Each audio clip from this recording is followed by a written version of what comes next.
ito ay rated SPG. Striktong patnubay at gabay ng magulang ang kailangan. Maaaring may masiselang tema, lengguwahe, karahasan, sexual, horror o droga na hindi angkop sa... Nagpakita nga bigla itong si Cassiopeia sa kanyang kapatid na si Mitena.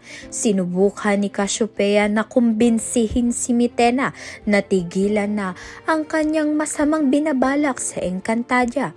Pero ito ngang si Mitena ay nanindigan dahil kampante siyang kakampi niya itong si Hagorn.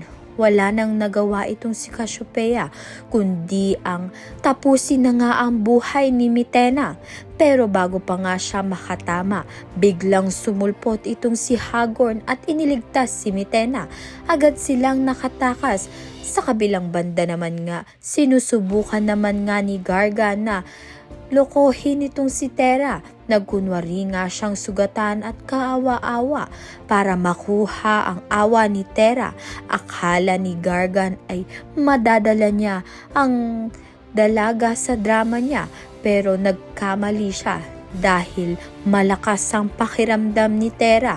Alam niyang nagpapanggap lang itong si Gargan, kaya naman nga't seryosong sabi ni Terra dahil dito, bigong-bigo nga si Gargan sa kanyang plano.